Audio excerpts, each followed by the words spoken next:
네, 요즘 정치권의 한 이슈 가운데 하나가 바로 국민의힘의 선거대책위원회 구성 문제인데요. 워낙 보도가 쏟아지고 있기 때문에 거기다 또 추측성 보도가 워낙 많아가지고 좀 정리가 필요합니다. 어떻게 지금 가고 있는 건지 정리가 필요해서 바로 이분을 스튜디오를 직접 모셨는데요. 국민의힘 대외협력위원장을 맡고 계시고 선대위 본부장급 합류가 뭐 거의 기정사실로 지금 보도가 되고 있는 권영세 의원을 모셨습니다. 어서 오세요, 의원님. 예, 안녕하십니까. 권영세 의원입니다. 네. 앞부분은 맞는데 뒷부분은 잘 모르겠습니다. 본부장급 합류? 예. 아니 그 의원님께 무슨 제안 이런 게 들어온 게 없습니까? 뭐 도와달라는 얘기는 당연히 있고요. 그러니까 어떤 자리에서 예, 어떻게 해달라는? 그 구체적인 거는 없는데 그리고 이제 민주당하고 비교하면 우리가 의원 수가 뭐 한 절반밖에 안 되지 않습니까? 그러니까 당연히 우리는 아마 거의 모든 의원들이 그 선대위에 참여를 해서 도와줘야 돕는다기보다 일을 해야 될 거라고 생각을 합니다. 예. 지금 앞서서 그 우리 당의 이 선대위 구성이 아주 핫한 이슈고 뭐 여러 가지 그 보도도 많고 그랬는데 아마 당선이 유력한 후보가 되다 보니까 언론이 더 관심을 가지는 것 같습니다. 알겠습니다. 일단 좀 그림을 좀 그려보려고 하는데요. 일단 제가 이 언론 보도를 종합을 해서 제가 그러니까 그림을 좀 일단 두 가지로 나눠서 한번 일단 좀 질문을 드려볼게요. 그러니까 이른바 헤드 부문이 예. 총괄선대위원장, 상임선대위원장, 공동선대위원장 이렇게 헤드가 구성이 되는 게 맞습니까?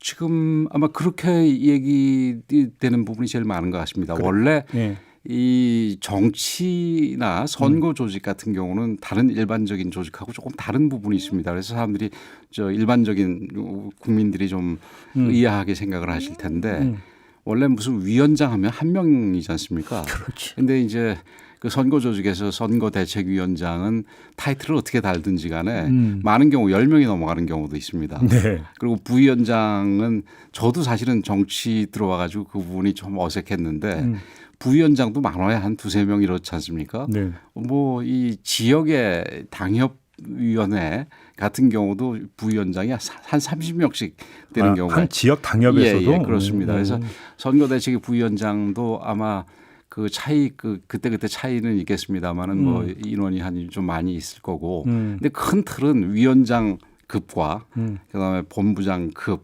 그렇게 해서 선대위원회에서 운영되는 부분이 있고 그다음에 후보와 후보의 직속기구 비서실이라든지 후보 특보실이라든지 뭐 후보의 직속위원회라든지 그렇게 두 개로 대별이 그렇죠. 된다고 보시면 될 것 같습니다. 그래서 이제 헤드가 그렇게 구성이 되고 이제 밑에 6개 분야별로 본부가 이제 구성이 되는 이 그림이 맞습니까? 근데 6개 본부는 뭐 저도 잘 모르겠습니다. 그건 지금 보도에 나온 부분인데 처음에는 보도가 뭐 한 3개 정도에서 시작을 해서 예. 여러 개가 나눠지는데 예. 근데 그 이제 본부도 기본은 조직하고 정책하고 그다음에 이제 이 캠페인을 총괄하는 부분하고 이렇게 한 3가지 정도로 나눠지는데 뭐 조직 부분도 예를 들어서 뭐 청년이라든지 여성이라든지 이걸 저기 특별히 강조하고 싶다면은 그렇죠. 청년본부, 여성본부가 늘어나서 그럼 벌써 5개가 되는 거고 그다음에 이제 홍보라든지 공보 부분도 중요성을 더해가지고 그걸 이 총괄본부 요즘 얘기 나오는 총괄본부급으로 격상을 시킨다면 예. 그건 늘어날 수가 있는 거고 그렇지요. 그래요. 그래서 그거는 아직 좀 유동적이라고 저는 생각을 합니다. 아무튼 이제 총괄선대위원장은 김종인 전 비대위원장이 맡는 게 뭐 거의 결정된 걸로 봐도 되는 거고. 그래 보입니다. 그렇게 예. 되는 거고요. 의원님은 아직은 모르시고. 예. 원래 인사할 때 미리 아는 사람들이 실세인데 근데 인사에 제가 잘 모르니까 실세는 아닌 것 같습니다. 지금 청기누설 해설 안 돼서 지금 말씀을 아끼고 계시는 건 아니고. 아, 그렇지 않습니다. 아닙니까? 알겠습니다. 그런데 조금 전에 이제 소속 의원 전원이 참여한다라고 말씀하셨잖아요. 예, 예. 그래서 이제 메머드급이라는 또 어떤 그 수식어를 언론이 붙이고 있던데 예. 혹시 이런 점은 그 생각을 안 해보셨어요? 예를 들어서 지금 민주당 같은 경우도 예. 소속 의원 전원이 참여해서 메머드급으로 꾸렸는데 실제로 오히려 조직이 방만하고 긴밀하게 움직이지 않는다. 그러면서 선대위 개편 이야기가 지금 나오고 있지 않습니까? 혹시 이런 게 국민의힘에서도 그러니까 반복될 가능성은 없다고 봐야 되는 겁니까? 어떻게 보세요? 그 저는 민주당의 문제는 그러니까 숫자가 많아서라기보다는 그 많은 숫자를 어떤 식으로 조직 체계를 잡았는지 거기에 문제가 있었는지 거 아닌가 이렇게 하는 게 첫 번째 드는 생각이고 예. 두 번째는 약간 정파적인 얘기입니다만은 지금 후보가 좀 문제가 있다 보니까 지지율이 좀 이게 떨어지고 그러다 보니까 이제 좀 내부적으로 그런 혼란이 벌어지고 있지 않나 이렇게 저는 생각을 하고요. 이게 선대 조직을 만들 때 예를 들어서 의견을 수렴하는 단위거나 아니면 바깥에서 활동하는 단위는 굉장히 좀 많을 필요가 있습니다. 그렇죠. 그러나 지금 민주당에서 지금 문제가 생기는 부분은 제가 추측하건대 아까 후보 부분은 뭐 제가 농담 반 진담 반으로 말씀을 드린 거고 이 의사 결정을 하는 단위는 굉장히 슬림하고 신속한 결정이 가능하도록 그렇게 애초에 디자인을 할 필요가 있습니다. 그렇죠. 그런데 그런 부분이 잘 안 된 것 같습니다. 예를 들어서 그 타이틀 같은 경우는 의원들이거나 혹은 그 당의 뭐 핵심적인 사람들이 바깥에 나가서 활동을 할 때 타이틀이 전혀 없는 경우와 있는 경우가 좀 다를 거 아니겠습니까? 바로 그 지점인데요. 그 지점에 질문 하나만 드려볼게요. 그러니까 아주 컨트롤 타워가 되는 그러니까 코어 그룹이 있어야 되고 그러니까 이들이 기민하게 이제 그때 이제 즉각적 뭔가 판단을 해서 결정을 내릴 수 있어야 된다는 뭐 반대할 사람이 없을 것 같은데, 근데 제가 국민의힘에서 바로 그러면 그 컨트롤 타워가 되는 게 총괄 선대위원장이 관장합니까? 후보가 관장합니까? 그거를. 통상적으로는 총괄 선대위원장이 우선 결정을 합니다. 관장을 총괄이 해야 하는 거 결정을 맞습니까? 하고 그다음에 이제 후보하고 상의를 하겠죠. 근데 후보도 웬만하면 받아들이고 근데 후보의 개인적인 뭐 철학이라든지 개인적인 평소 생각과 전혀 다르면은 거기에 이제 후보 반영이 되겠죠. 그러면 총괄 선대위원장과 후보 간의 그 이견이 계속 반복적으로 노출이 되면 심각해지는 거잖아요. 이럴 가능성은 없다고 보십니까? 그렇죠. 근데 그 후보가 분명하게 자기 의견이 있을 때는 그 후보의 의견을 따르는 게 그 옳은 방향이죠. 결국 이 선거는 후보가 하는 거거든요. 근데 의원님 바로 그 지점인데요. 김종인 총괄 선대위원장이라고 그냥 뭔가 가정하고 김종일 총괄께서 후보의 의견을 그냥 따르겠습니까? 저는 그럴 거라고 저는 생각을 합니다. 2012년에도 비슷한 경우가 있었죠. 그 당시는 이제 김종인 지금 그때가 아마 국민행복 추진위원장 박사가 이제 이 선거 전체를 총괄한다기보다는 정책 부분을 총괄해서 국민행복추진본부라고 정책 공약 담당을 했었습니다. 근데 그때도 좀 갈등이 있었고 그때는 좀 시끄러운 소리도 났었습니다. 뭐 그만뒀다가 다시 오고 막 이러지 않았었어요? 그만두지는 않았습니다. 그만둘 뻔했지. 그래서 제가 조정 역할도 하고 그랬었는데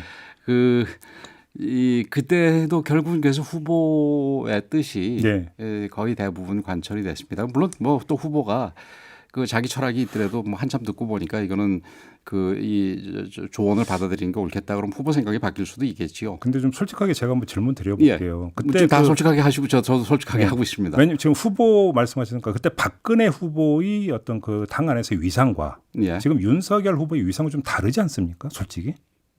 대선 후보가 되면 거의 비슷합니다. 비슷하다고 보십니까? 그리고 그게 이제 당선 가능성이 낮아지면은 혼란이 생깁니다. 그게 뭐 우리도 과거에 좀 그런 부분이 있었지만 아주 옛날에. 근데 이제 당선 가능성도 어느 정도 높은 상황이 되면은 뭐 거의 큰 차이는 없을 거라고 봅니다. 알겠습니다. 지금 김한길 그다음에 그 김병준 이 두 분은 합류하는 게 결정이 된 걸로 봐도 되는 겁니까? 글쎄요, 저는 어떤 형식으로 참여를 하시든지 참여하실 거라고 봅니다. 그러면 제가 아까 큰 전제는 제가 뭐 내부자라서 논의에 참여한 거는 아니기 때문에 모르겠지만 그런 분들은 참여를 시키는 게 옳다고 보기 때문에. 근데 언론은 벌써 네이밍이 들어갔던데요. 삼김 체제 이런 식으로 벌써 표현을 하던데 삼김 체제라는 것은 이른바 그 삼두 체제라는 뜻이 되는 거잖아요. 근데 김종인 위원장이 그걸 용인합니까? 그건 좀 약간 그 언론에서 이렇게 이 논쟁을 불러일으키기 위해서 그런 거 아닌가 이렇게 생각이 됩니다. 현실보다 약간 뻥튀기 돼. 그렇죠. 타이틀상으로 보더라도 지금 이제 논의되는 자리가 김한길 전 대표는 뭐 국민통합 쪽이고 그다음에 뭐 김병준 전 비대위원장은 뭐 상임 선대위원장이거나 아니면은 이제 미래전략이라든지 이런 부분 아니겠습니까? 근데 논의되는 타이틀로 기준으로 본다면은 김종인 비대위원장은 총괄 선대위원장 아닙니까? 동급은 아니다. 그렇지요. 근데 이제 삼김이라고 얘기하면은 우리 또 김종인 비대위원장님께서 어떤 반응을 보이실까? 김종인 위원장 자극용 언론 네이밍인가요? 그러면? 저는 그렇게 생각합니다. 근데 어제 저희가 윤건영 의원하고 인터뷰를 했는데요. 이제 그분이 저희 고정 출연하시기 때문에 김한길 전 대표의 합류에 대해서 질문을 드렸더니 딱 잘라 이렇게 말씀하셨는데요. 그냥 배신자 아니냐 이런 취지로 답변을 주시는데 어떻게 받아들이십니까? 저는 그러니까 다시 말해서 그분의 파워가 별로 없을 거다라는 아마 뜻이 거기에는 깔려 있는 민주당 거더라고요. 인사 입장에서야 당연히 그렇게 보고 싶겠지요. 그러나 그러니까 우리가 김종인 비대위원장을 우리가 2012년에 받아들였을 때 그때 비대위원으로 받아들였을 때도 여러 가지 뭐 이 비판적인 얘기가 있었습니다. 근데 뭐 저는 김종인 비대위원장께서 뭐 중간에 문제는 있었습니다만은 선거에 도움이 됐다고 생각을 하고요. 그 김한길 그 이 전 대표 같은 경우도 그 민주당에서 대표까지 지냈던 분 아니겠습니까? 그리고 그 전에 DJ 정부에서 장관도 하셨던가요? 그리고 또 수석도 하시고 예. 그런 분이 그 당을 그 분들 표현대로 한 배신하고 그 우리 당에 합류할 때는 그 당에 틀림없이 문제가 있는 거 아니겠습니까? 아, 그런 예. 식으로 와야 된다. 예, 그래서 그런 부분들 그리고 그분들의 생각이 우리의 기존 보수적인 것보다는 조금 더 훨씬 열려 있는 상황이니까 그런 부분에서 중도표를 우리한테 이 갖다 붙이는데도 굉장히 중요하다고 생각이 됩니다. 알겠습니다. 윤석열 후보의 지지율 관련 좀 질문 좀 드리겠는데 뭐 구체적인 숫자를 얘기하면 또 조사 개요를 다 얘기를 해야 되니까 그냥 이렇게만 표현할게요. 그렇죠. 이재명 후보보다 이제 앞서가고 있는데 예. 그것이 컨벤션 효과에 따른 일시적 현상이라고 분석하는 사람도 있고요. 예. 일단 어떤 좀 새가 좀 그래도 흐름이 잡힌 거 아니냐라고 분석하는 경우도 있던데 의원님은 국힘에 계시니까 아무래도 후자 쪽이신가요? 예, 그렇습니다. 분명히 그런데 그 컨벤션 효과 어떤 그 물리적인 힘도 그러니까 외력이 작용을 해서 조금 변화가 생겼을 때 그게 유지가 되면은 관성으로 굳어집니다. 오. 예, 마찬가지로 컨벤션 효과로 시작이 됐다 하더라도 예. 그게 우리는 실수를 하지 않고 저쪽은 실수를 해서 이 차이가 계속해서 유지가 된다면은 거의 그렇게 굳어질 가능성이 많이 있습니다. 혹은 더 벌어질 수도 있고요. 그럼 앞으로 더 벌어질 거라고 보십니까? 저는 그렇게 희망합니다. 아까 예, 그렇게 희망을 하는데 예. 근데 선거라는 게 간단하지는 않아서 그렇죠. 우리도 뭐 이 실수 프루프하지 않습니다. 이게 선거에서 특히 중요한 게 우리가 잘하는 것보다도 어떤 실수를 하는 거가 굉장히 중요합니다. 상대방도 마찬가지고. 근데 우리도 얼마든지 그런 게 후보 본인이 아니라 오히려 이제 후보는 굉장히 조심해서 그런 부분이 줄어들 텐데 이 선거 캠프에서도 인원이 많이 있다 보면은 그리고 우리 당에서도 뭐 100만 명 남짓되는 의원이지만 여러 가지 실수가 있을 수가 있을 텐데 그런 경우에는 출렁일 수가 있습니다. 그래서 그런 부분을 조심해야 됩니다. 예를 들어서 요즘 뭐 본부장이라고 표현을 많이 하던데 예. 본부장 중에서 부에 해당이 되는 김건희 씨 그 일전에 다른 인터뷰에서 털고 갈 건 털고 가야 된다는 취지로 답변을 주셨던데요. 예, 예. 지금 당장 조만간 도이치모터스 사건 관련해서 소환 조사가 이루어지는 거 아니냐라는 지금 예측 보도까지 나오고 있는 상황 아니겠습니까? 예. 자, 그러면 의원님께서 말씀하신 털고 간다라고 하는 것은 어떤 행위를 뜻하는 겁니까? 구체적으로. 지금 뭐 자잘한 얘기들 이력 부분이라든지 그다음에 또 뭐가 있던가요? 뭐 이력이라는 게 이제 허위 이력 말씀하시는 예, 거죠? 허위 이력이라고 주장되는 예, 부분. 근데 예. 뭐 제가 이제 저는 이 캠프에서 경선 과정에서 관여를 안 해가지고 언론 보도만 봐서 그렇게 이해를 하고 얘기를 했는데 제가 이 말을 한 다음에 뭐 캠프 쪽에서 핵심적으로 일했던 분들이 또 다른 부분이 있다. 아, 이력 부분도 이력 부분도 있다. 뭐 이런 허위가 아니라는 겁니까? 그래서 그래서 그런 부분들은 좀 그러면 털고 갈 거는 여전히 털고 간다는 원칙하에서 그런 부분들에 대해서 만약에 조금 이쪽에서 반박할 내용이 있다면은 그거는 이제부터는 반박하기 시작을 해서 그러니까 아니 차라리 반박을 하든지 근데 왜 그 전혀 이야기가 없으니까 글쎄 말입니다. 국민 입장에 답답하잖아요. 저도 그렇게 얘기를 했습니다. 저도 그래서 그 부분은 좀 문제가 있는 줄 알았다. 그래서 그 부분은 털고 갈 건 털고 가자 예. 얘기를 했던 거다 이렇게 저도 대응을 했고 예. 대응이 아니라 얘기를 했고 그다음에 뭐 앞으로는 그 부분에 대해서는 이 후보 측에서 그러니까 경선에 관여했던 친구들이 제일 잘 알 거 아니겠습니까? 그래서 그런 부분은 얘기하겠다 해서 지금 얘기한 거고 도이치모터스 같은 경우는 제가 다른 인터뷰에서 관제 리스크다. 관제라고 보시면 예, 관제 리스크다 이렇게 얘기를 했던 게 그게 사실은 옛날에 조사가 한번 이루어지다가 그냥 캐비넷 속에 중단이 됐었죠. 예, 캐비넷 속에 들어가 있던 거를 그게 갑자기 윤석열 후보가 정치를 한다고 그러고 뭐 이렇게 되니까 갑자기 뭐 누가 고발하고 그래가지고 이게 다시 끄집어내서 하는 거 아니겠습니까? 그래서 그리고 검찰을 보면서 좀 답답한 게 그동안 이 정부가 뭐 검수완박이니 이런 얘기를 하면서 압박을 했던 게 검찰을 이렇게 만들려고 그랬나 생각할 정도로 근데 이 대장동 수사와 이 수사가 조금 달리 진행되는 거고 안타까운데요. 근데 여기서 죄송한데 예. 그 뭐 그러니까 경위가 어떻게 되든지 간에 네. 만약에 수사 결과 주가 조작에 가담한 게 만약에 사실로 밝혀지면 그때는 어떻게 되는 겁니까? 사실로 밝혀지면 그거는 뭐 본인 아니라 누구도 이 저 부인 아니라 본인 같은 경우도 그 부분은 이 법이 정한 대로 책임을 져야 되겠지요. 네. 근데 이제 그게 사실을 밝혀진다라는 거가 이 어떤 면에서 굉장히 시간이 걸리는 프로세스입니다. 네. 그래서 그런 부분들은 더군다나 그게 시작할 때 좀 경위에서 문제가 있었던 부분 같은 경우는 좀 이 대선 뒤로 미루는 게 좋지 않겠냐 그렇게 제가 얘기를 한 적이 있는데 이 부분에 대해서 뭐 여당에서는 뭐 비상식적이다 뭐 이렇게 얘기를 했더라고요. 근데 이 오히려 지금 그런 식으로 끄집어내서 수사를 열심히 하고 그것도 또 편파적으로 수사를 하는 게 비상식적이지 저는 제 주장이 비상식적이라고 생각하지는 않습니다. 알겠습니다. 시간이 다 돼서 마무리해야 되는데 하나만 예. 짧게 좀 답변 부탁드릴게요. 지금 제가 이재명 후보가 특검 이야기 꺼냈잖아요. 그러니까 예. 그 여기에는 예를 들어서 대장동 특검에도 부산저축은행 수사도 포함을 시켜야 된다라고 주장했는데 그러니까 국민의힘에서 받을 수 있는 겁니까?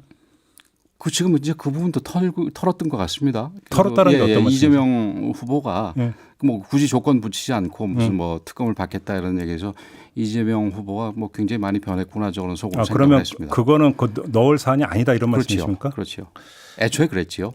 또 그것만 확인 좀 하고요. 예. 나중에 이제 다시 한번 예. 좀 이야기 이어가도록 하고 시간이 다 돼서 마무리해야겠네요. 예. 고맙습니다. 다음에 좀 길게 불러주십시오. 알겠습니다. 예. 고맙습니다. 예, 고맙습니다. 국민의힘의 권영세 의원과 함께했습니다.